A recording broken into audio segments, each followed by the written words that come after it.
Assalamualaikum warahmatullahi wabarakatuh. Alhamdulillahi arsala rasulahu bil huda wa dinil liyudhhirahu ala dini kulli wa kafa syahida laula an hadanallah asyhadu an la ilaha illallah wa asyhadu anna muhammadan abduhu wa rasuluh la nabiyya ba'dah. Allahumma shalli ala sayyidina Muhammad wa ala ali sayyidina Muhammad. Hadirin jamaah salat Jumat yang dirahmati Allah, bersyukur kita panjatkan kepada Allah Subhanahu wa taala atas rahmat karunia-Nya. Pada pagi ini kita masih diberikan kesempatan dan kesehatan dan keimanan oleh Allah Subhanahu wa taala. Pada subuh kali ini saya hanya ingin mereview ataupun mengingatkan saja bahwa ada beberapa hal yang perlu kita ingat dan perlu kita lakukan dalam kehidupan kita untuk menjalankan ketentuan-ketentuan yang sudah Allah berikan kepada kita. Salah satu ketentuan yang harus kita lakukan adalah dalam Islam adalah sedekah. Seperti kemarin subuh minggu yang lalu bahwa kita harus masuk dalam Islam itu adalah secara kafah.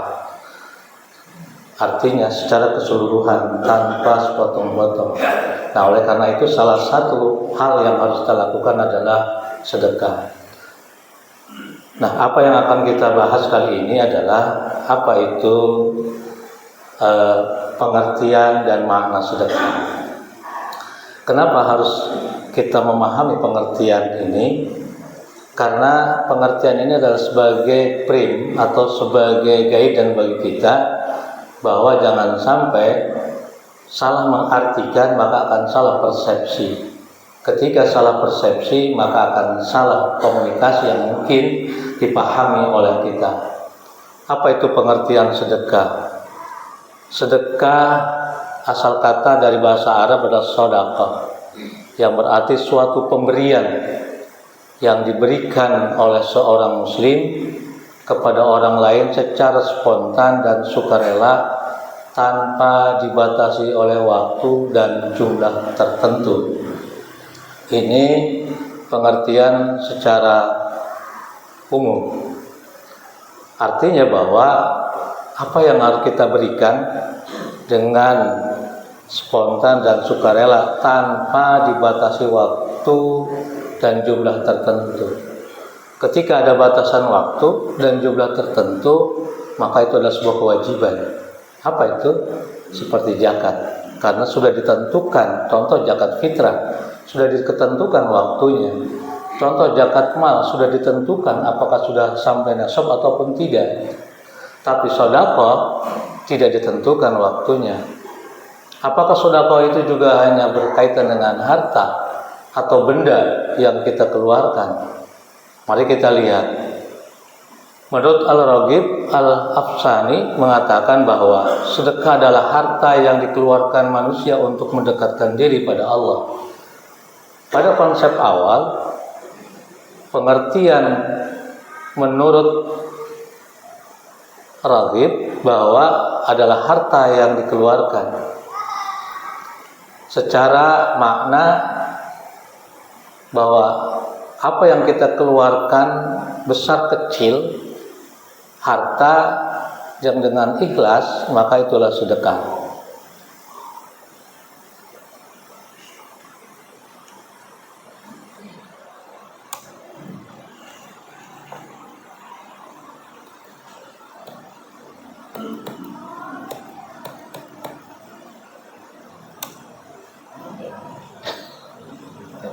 Apa?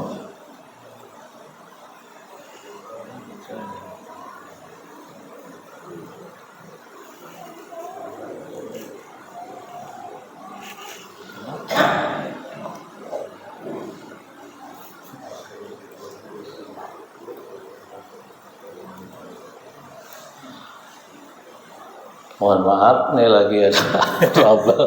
Komputernya nggak ada. Kita lihat bahwa ketika sedekah ini,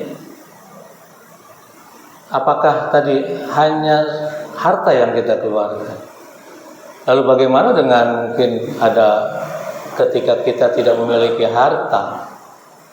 Apakah kita tidak bisa menjalankan ketentuan yang sudah Allah gariskan terkait tentang sedekah ini? Tentu sangat bisa.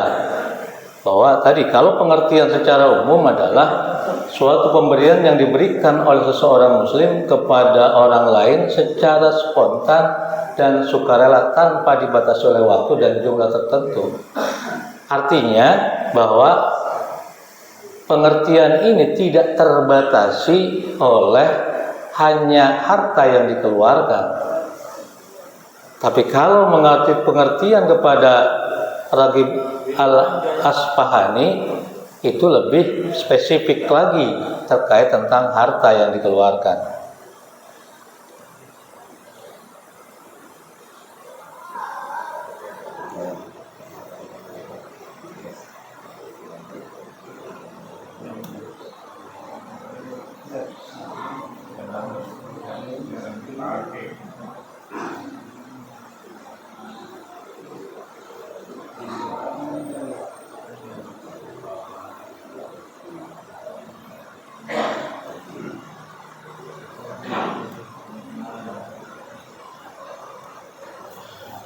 Oke. Sementara menurut Rasulullah SAW bahwa sedekah itu adalah setiap perbuatan baik yang bermanfaat bagi orang lain adalah sedekah. Kalau tadi Raghib Al-Asfahani mengatakan harta yang dikeluarkan, tapi menurut Rasulullah SAW dan kita lihat kembalikan kepada pengertian sedekah itu adalah setiap perbuatan baik yang bermanfaat bagi orang lain adalah sedekah. Nah, perbuatan baik itu apa? Apakah kita bisa membantu secara pikiran, ataukah kita membantu secara tenaga, ataukah kita mungkin tadi memberikan saran dan lain sebagainya? Apa itu sedekah? Tentu menurut Rasulullah itu adalah sedekah. Mari kita lihat ketetapan terkait tentang sedekah dalam masalul ladzina yunfikuna amwalahum fi sabilillahi kamathali habbatin ambatat sab'a sanabila fi kulli sumbulatin mi'atu habbah wallahu dha'ifu liman yasha wallahu wasi'un 'alim. Dalam surat Al-Baqarah ayat 61 Allah berfirman tadi, perumpamaan nafkah yang dikeluarkan oleh orang-orang yang menafkahkan hartanya di jalan Allah adalah serupa dengan sebutir benih yang menumbuhkan 7 butir, pada setiap butir 100 biji. Allah melipat gandakan ganjaran bagi siapa yang Dia kehendaki, dan Allah maha luas karunia-Nya lagi maha mengetahui. Berkaitan dengan ini, kita lihat sahabat Rasulullah SAW seperti Utsman bin Affan, salah satu sahabat yang begitu luar biasa, yang terkenal kedermawanannya, dan sampai saat ini mungkin beliau menikmati apa yang dilakukannya. Tolong diingatkan kalau saya salah. Menurut sebuah keterangan, Hotel Jam-Jam yang ada di Mekkah Al-Mukarramah yang sangat dekat dengan Masjidil Haram itu adalah salah satu wakaf yang dimiliki oleh Utsman bin Affan, dan hasil pendapatan dari hotel tersebut itu sepenuhnya disumbangkan kepada Masjidil Haram. Dan hotel itu adalah hotel termegah dan terindah tentunya di Mekkah Al-Mukarramah. Lalu berkaitan dengan konsep ayat ini, ada salah satu sahabat, Abdurrahman bin Auf, ketika dia mengetahui dan mendengar apa yang disampaikan Rasulullah, bahwa apa yang kita lakukan dan apa yang kita miliki di dunia ini akan ditanyakan oleh Allah di di yaumil kiamah nanti dipertanggungjawabkan oleh kita.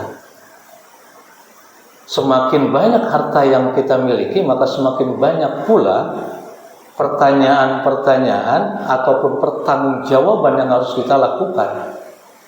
Maka Abdurrahman bin Auf sangat takut karena sekian banyaknya harta.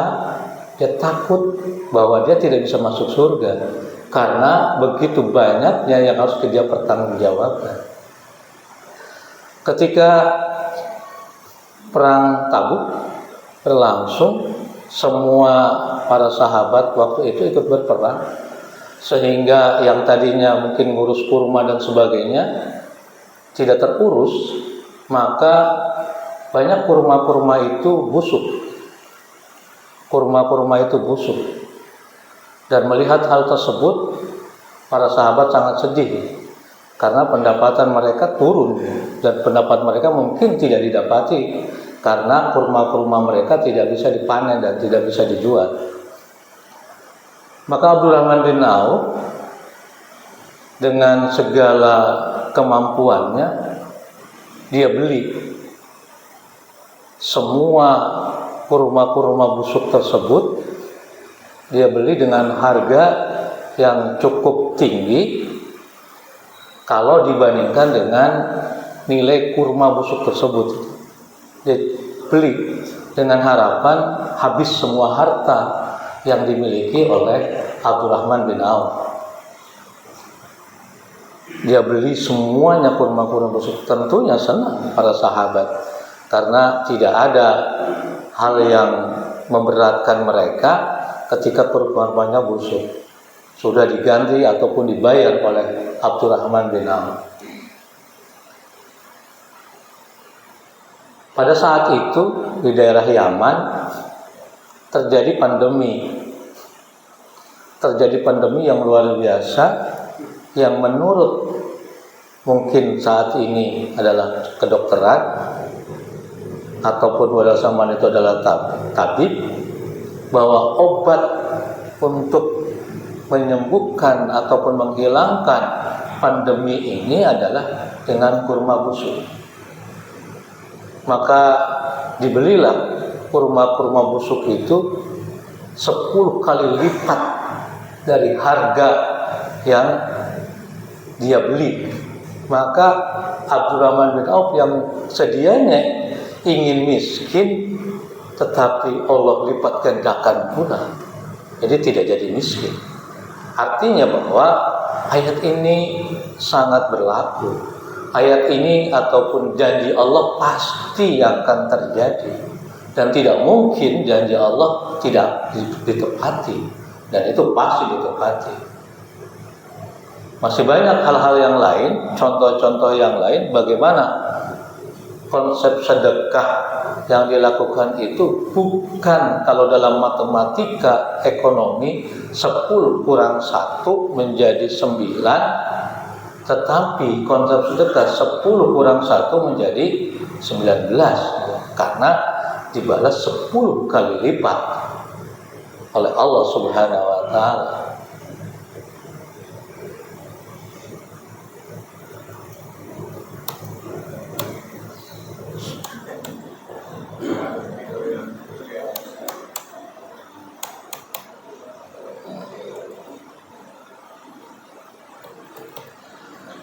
Dan dalam firman Allah, ketika manusia kita dalam mengatakan, ya Allah, berilah kami kesempatan ketika kita sudah meninggal, ruh kita berbicara, Rabbi laula akhartani ila ajalin qarib. Ya Allah, seandainya kau bisa undurkan kematian kami, lalu mau ngapain? Fa asaddaqa wa akum minas shalihin. Aku akan bersedekah dan menjadi orang-orang yang saleh tentu. Begitu dahsyatnya bahwa sedekah itu. Dan ketika Rasulullah bertanya, amalan apa yang disenangi oleh Allah? Apakah sholat? Sholat tentunya untuk dirimu sendiri. Karena dengan sholat kita adalah berkomunikasi kita dengan Allah. Puasa, ya untuk dirimu sendiri dengan puasa, karena dengan puasa kata Allah hanya Aku yang akan memberikan pahalanya. Dengan zakat itu untuk dirimu sendiri, ketika membersihkan diri kita. Dan apa amalan yang terbaik? Ketika haji, ya haji untuk dirimu sendiri. Yang terbaik insya Allah adalah sedekah. Kenapa sedekah ini? Karena dia akan bermanfaat bagi orang lain. Ada rasa bagi kita dengan sosialnya kepada orang lain. Dan konsep sedekah ini dipahami oleh sosialisme dalam sekarang ini adalah mungkin sosialisme yang dianut oleh Tiongkok ataupun Rusia, bahwa mereka berkewajiban untuk memberikan kepada yang lain. Begitupun ketika Islam, al-Islam ya'lu wa la yu'la alaihi, tidak ada sebetulnya orang Islam itu yang kesusahan. Kenapa? Tadi ajaran Islam itu sangat menyentuh kepada seluruh aspek kehidupan. Islam mengatur dari bangun tidur sampai tidur lagi, dari aktivitas di kamar mandi pun itu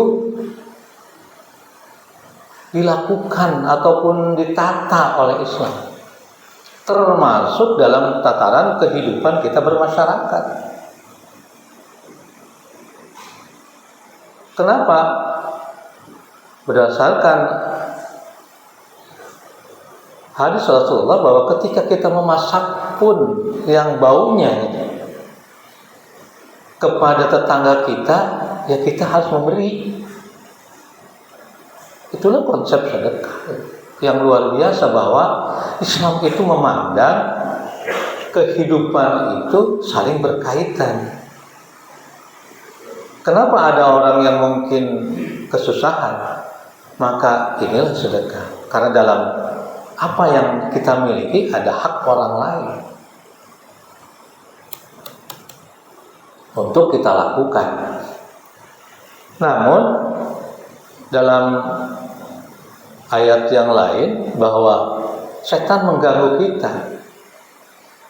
Dengan cara apa setan mengganggu kita adalah dia akan membisikkan kepada kita, jangan kau keluarkan uang itu ataupun harta itu, sudah capek kita pergi pagi pulang malam untuk mendapatkan harta tersebut, dan bohong kalau harta tersebut yang kita keluarkan akan diganti. Itulah godaan-godaan setan, itulah bujuk rayu setan terhadap kita. Maka sangat berat kita untuk mengeluarkan itu, karena sangat berkaitan dengan seluruh aspek. Tadi kalau kita keluarkan, masih banyak mungkin pos-pos yang harus kita keluarkan di luar dari dengan sedekah. Setan sangat mengganggu kita. Namun dalam hadis Rasulullah bahwa ketika ditanya sedekah itu adalah wajib mengeluarkan harta, lalu bagaimana kalau kami tidak memiliki harta? Apa yang harus kami keluarkan? Apa yang harus kami sedekahkan? Tadi perbuatan baik. Perbuatan baik itu seperti apa? Banyak perbuatan baik. Tadi mungkin kita memiliki pemikiran, memikirkan bagaimana contoh memakmurkan masjid ini. Oh, kita melakukan adalah banyak mungkin di antara kita untuk memperdalam ataupun untuk memperjelas makharijul huruf ataupun tajwid dan sebagainya, maka diadakan ngaji. Itu salah satu juga sedekah dari sisi konsep sebuah pemikiran. Lalu apalagi? Ya kita memberi mungkin nafkah kita kepada keluarga dan sebagainya. Tadi, apa yang kita keluarkan dari definisi itu adalah sedekah. Apa yang kita keluarkan dalam definisi awal. Dan berdasarkan hadis yang lain bahwa banyak hal yang dilakukan termasuk, mohon maaf Bapak Ibu, kita menggauli istri pun itu sedekah. Maka perbanyaklah gauli istri, perbanyak sedekah gitu kira-kira ya. Berdasarkan hadis. Cuman karena kondisi laptopnya lagi bermasalah, ini belum bisa saya buka. Nah, saya hanya ingin mengingatkan pada diri saya terutama dan kita umumnya bahwa kalau kita memahami konsep Islam secara kapah, tidak ada umat Islam ini kesusahan dan tidak ada umat Islam ini masuk dalam kategori kebodohan. Nah, ini yang saya sampaikan tadi bahwa setan sangat mengganggu dan berupaya menghasut kita. Di dalam surat Al-Baqarah ayat 268. Setan itu menjanjikan atau menakut-nakutkan kamu dengan kemiskinan dan kepapahan. Bahwa tidak heran ketika mungkin kita sudah mulai akan sedekah, ragu-ragu, tarik lagi gitu. Tadinya mau ngasih sekian gitu, dikurangin lagi gitu. Masih ada pos yang lain yang harus kita lakukan. Padahal tadi perumpamaannya adalah bagikan sebuah biji yang ditanam kalipat tumbuh cabang-cabangnya sangat banyak. Penggantian oleh Allah tadi, rezeki itu harta yang kita keluarkan tidak dipahami semata-mata harus diganti oleh harta lagi, dan tidak semata-mata diganti kita yang menikmati. Mungkin saja Allah akan ganti dalam bentuk yang lain, dan mungkin saja Allah ganti kepada anak kita. Misalnya ketika anak kita akan sekolah butuh biaya yang luar biasa, karena kita mungkin rajin dengan sedekah, maka Allah datangkan cara mungkin mendapatkan beasiswa. Mungkin mendapatkan beasiswa, itu cara Allah. Dari apa? Perbuatan baik yang kita lakukan. Nah, Rasulullah SAW bersabda, sebagaimana diriwayatkan oleh Ibnu Hibban, setiap muslim wajib bersedekah. Salah seorang sahabat bertanya, bagaimana pendapatmu jika ia tidak memiliki sesuatu apapun untuk disedekahkan?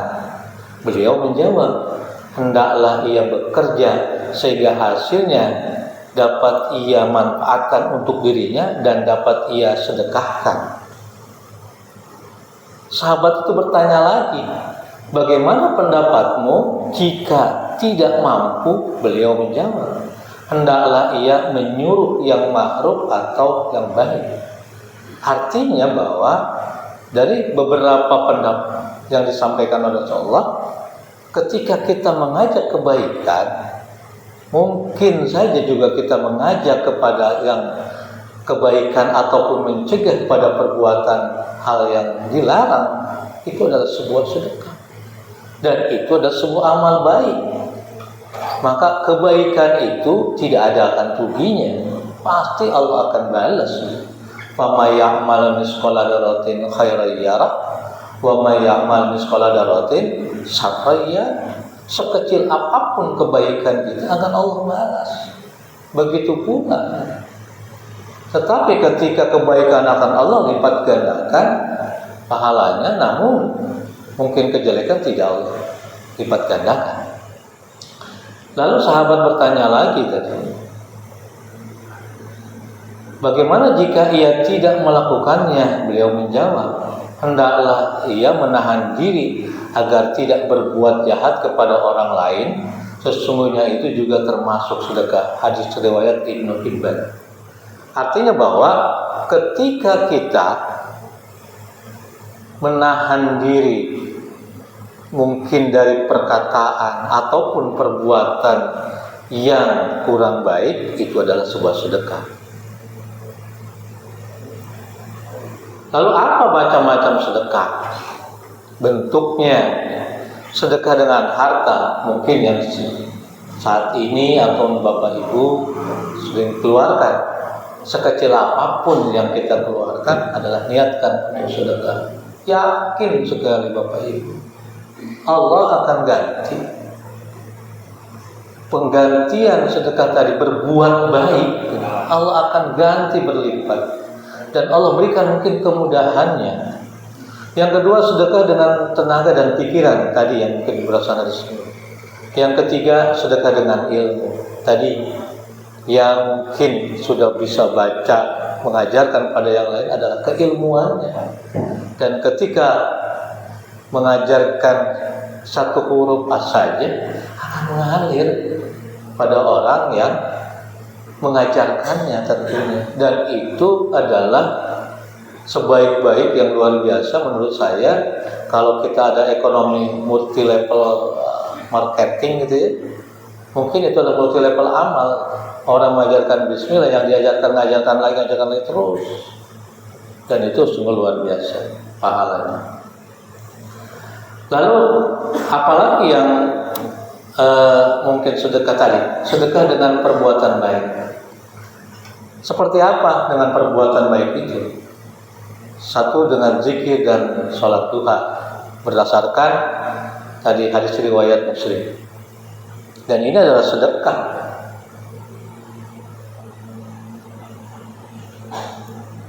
Kemudian yang selanjutnya adalah meringankan beban orang lain berdasarkan hadis riwayat Bukhari Muslim. Setiap persediaan hendaknya bersedekah setiap hari mulai terbitnya matahari. Berlaku adil di antara dua orang adalah sedekah. Membantu orang dengan memberikan tumpangan adalah sedekah. Atau membantu mengangkat barang adalah sedekah. Cuman tadi memberikan tumpangan ini berhati-hati. Kenapa saya katakan hati-hati? Karena profesi akan menjadi persepsi.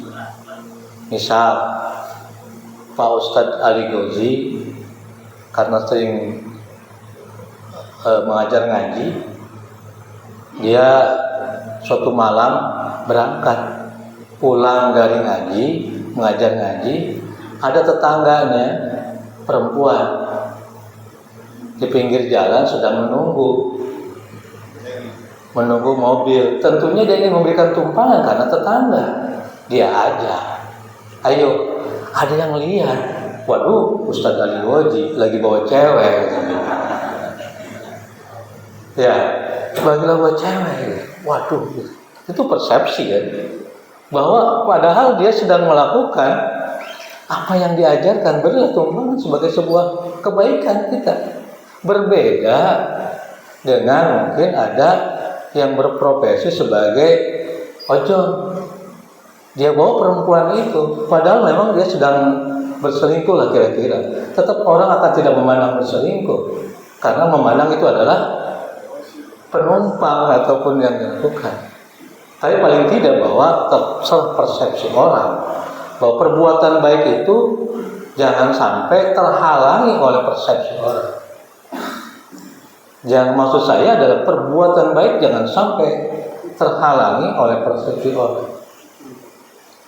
Bahwa hanya Allah yang tahu bahwa kita sedang membantu orang lain menjalankan perintah dari Allah untuk kita berbuat baik. Selanjutnya adalah membuang kotoran atau duri dari jalan, termasuk sedekah-sedekah. Mungkin kita membersihkan got, yang disampaikan mungkin gotong royong dengan membersihkan got, itu adalah sedekah. Sedekah dari perbuatan baik yang kita lakukan. Kemudian menangguhkan hutang, artinya bahwa ketika mungkin kita memberikan hutang kepada orang lain belum membayar, ya kita memakluminya. Tetapi ya mungkin kadangkala orang yang berhutang ini mudah meminjamnya, sulit untuk kembalikannya, kira-kira gitu. Membuat tingkat kesabaran kita tentunya akan lebih tinggi lagi. Kemudian selanjutnya banyak tersenyum. Bukan berarti harus senyum terus gitu ya. Nanti ada persepsi tadi gila gitu ya. Tapi tersenyum manakala mungkin jangan sampai muka kita terlihat kusut dan masam. Kemudian tidak berbuat jahat kepada orang lain. Artinya kita jangan sampai hati kita tertanam merasa mungkin iri, dengki dan sebagainya. Dan selanjutnya adalah berkata baik. Berkata baik ini adalah sebuah sedekah. Nah, tadi yang sampaikan berjima dengan istri.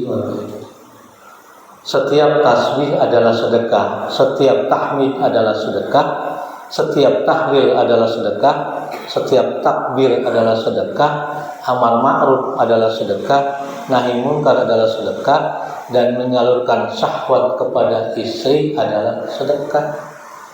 Jadi perbanyaklah sedekah.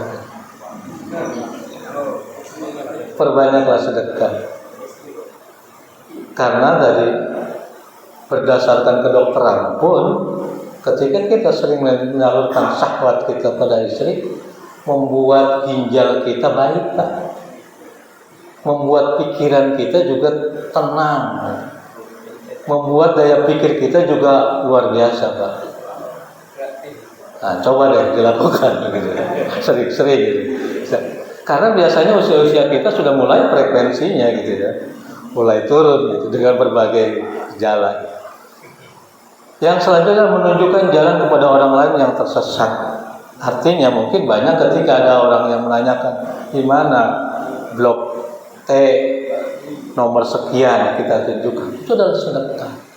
Jadi kesimpulannya adalah sedekah itu tidak dipahami kalau lihat pengertian awal tadi, bahwa sedekah itu apa yang kita keluarkan mungkin tadi perkataan baik, itu sedekah. Mungkin pikiran yang kita keluarkan adalah sedekah dan yang sebagainya. Jadi tidak dipahami sedekah itu hanya terbatas kepada harta yang kita keluarkan.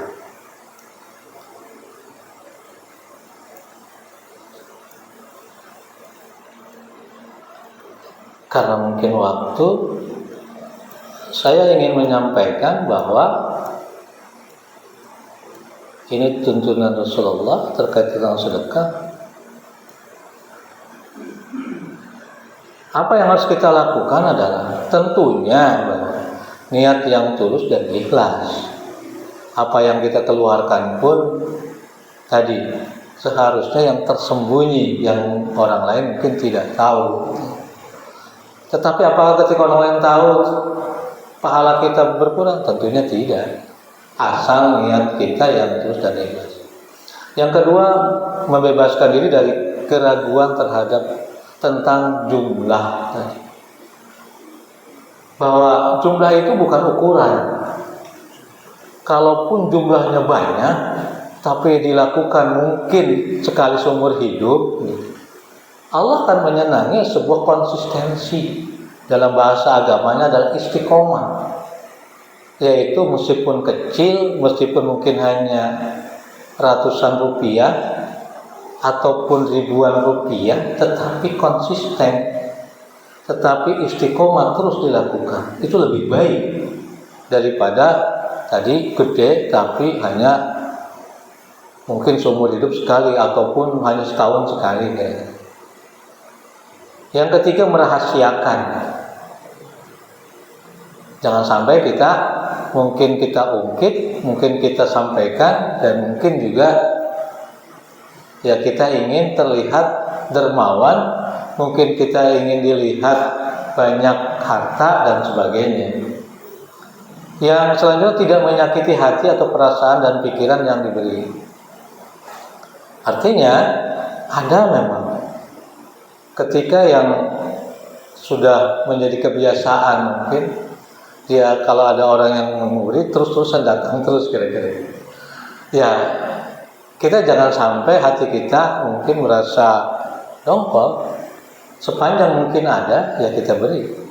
Tadi nilai ataupun jumlah jadi ukuran. Selanjutnya adalah memberikan kepada yang tepat. Tuntunannya adalah yang tepat, atau yang tepatnya membutuhkan. Kalau misalnya saya memberi bukan berarti tidak ada pahala kepada orang kaya misalnya. Ada tetap, tapi ketepatannya tidak tepat.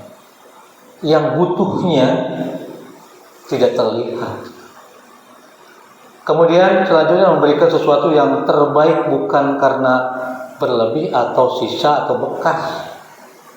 Jadi memberi itu yang terbaik.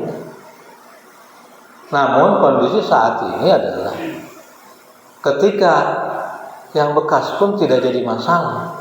Tadi perkataan, perilaku baik pun menjadi sedekah gitu. Yang ada mungkin kita yang bisa diberikan seperti itu.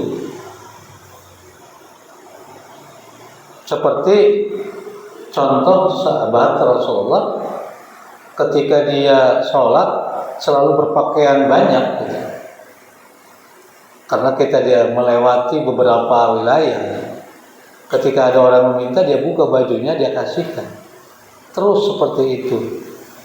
Dan di saat akhir hayat, bahwa sebelum meninggal dia mengatakan kenapa bukan yang baru gitu. Karena ketika dia diperlihatkan apa yang dia berikan ternyata mendapat pahala, yang baru akan lebih baik, bukan yang bekas tidak lebih baik, tetap ada pahala yang diberikan. Kemudian kalau bisa berikan semua tentu dengan niat yang tulus dan ikhlas tadi, hanya berharap ridho Allah SWT. Jangan sampai kita bersedekah menginginkan dibalas dari orang yang kita berikan sedekah. Kita memberikan sedekah kepada A, jangan berharap kita mendapatkan balasan dari A. Mungkin Allah akan balas dari si X, dari si Z, dari si W.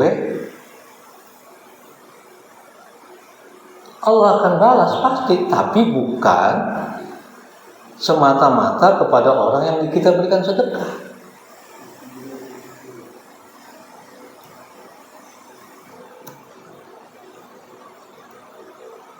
Kenapa harus bersedekah?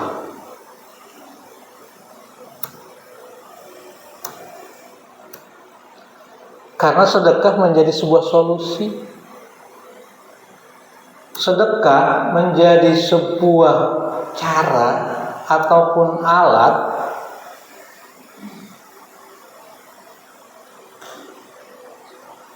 satu menolak bencana ataupun bala. Dua, sedekah dapat menyembuhkan penyakit. Mungkin kita bisa saat ini bisa dengan mudah mencari contoh ataupun fakta yang ada terkait apa yang dilakukan dengan sedekah ini. Kemudian sedekah dapat memperpanjangkan umur dan mungkin lain sebagainya. Mungkin itu beberapa hal yang dapat saya sampaikan. Sekali lagi mohon maaf sebuah keterbatasan yang saya miliki, dan apabila ada hal yang kurang disampaikan, kurang pas dari tuntunan dan tataran baik secara keilmuan maupun tataran adab yang saya lakukan, mohon dimaafkan. Mungkin itu yang dapat saya sampaikan, mudah-mudahan bermanfaat buat diri saya sendiri dan buat kita semua. Saya akhiri, wabillahi taufiq. Wassalamualaikum warahmatullahi wabarakatuh.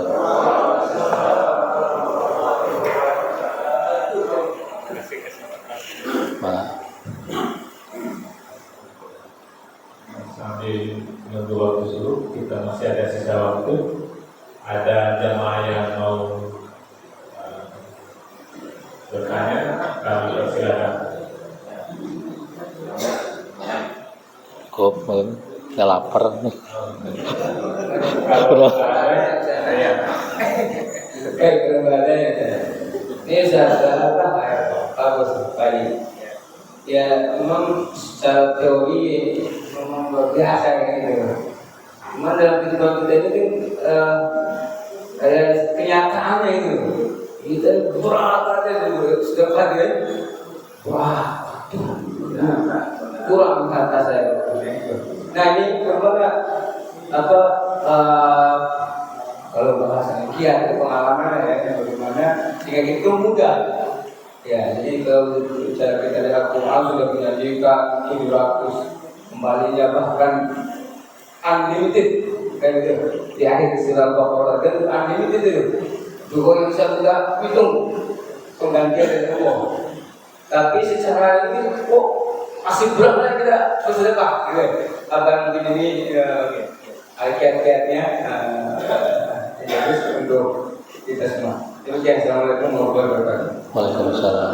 Terima kasih Pak Ustadz bahwa tadi di dalam firman Allah bahwa setan akan menakuti karena diri kita selain diberikan keimanan, diberikan nafsu, diberikan hawa nafsu. Hawa nafsu manusia pada awalnya adalah tadi keserakahan awal, bahwa kita selalu kekurangan, bahwa diri kita akan selalu dianggap kekurangan, tadi kekhawatiran, dan itu nafsu itu dimanfaatkan oleh setan, sangat dimanfaatkan oleh setan. Dan setan sangat mengganggu terkait tentang keyakinan dan keimanan kita. Bahwa sedekah itu yakin. Pasti apa yang harus kita lakukan? Tadi yang pertama adalah tanam diri kita adalah keyakinan bahwa Allah akan ganti. Pengalaman Bapak Ibu yang saya miliki, meskipun saya pegawai negeri, anak saya 5. Berapa sih katanya kalau pegawai negeri itu kalau kaya dicurigai karena takut korupsi katanya, miskin disyukurin dikatain goblok katanya, pegawai negeri goblok kan. Padahal nih kita jujur, apa yang saya sering selesai? Alhamdulillah salah satu yang saya lakukan adalah Allah memberikan anak-anak saya semuanya mau di pesantren, dan itu sangat susah. Allah mau berikan anak saya di pesantren. Yang pertama, kalau saya harus pakai duit puluhan ataupun ratusan juta Pak. Anak saya yang pertama di Sydney di Australia. Itu kalau pakai duit, biaya per tahun, per semester itu tidak kurang dari 200 juta bayar kuliah. Dan biaya hidupnya minimal paket hemat 10 juta per bulan. Dan yang kedua, Alif keluaran pesantren juga dapat beasiswa juga di Tunisia, dan itu saya yakini adalah karena tadi perbuatan baik kita, dan tadi perbuatan baik sedekah termasuk di dalamnya. Jadi perbuatan baik itu tidak ada akan rugi. Mungkin ketika kita berbuat baik kepada si A, malah dibalasnya menyakitkan hati. Ada terjadi, pasti ada yang terjadi. Tetapi yakini dalam diri kita adalah itu adalah sebuah ujian terkait tentang keikhlasan kita. Dan yakin dalam diri kita bahwa itu adalah cara Allah memperkuat keimanan kita dan keyakinan kita terhadap tadi janji Allah. Dan janji Allah pasti akan ditempati. Allah berjanji pada dalam Al-Quran.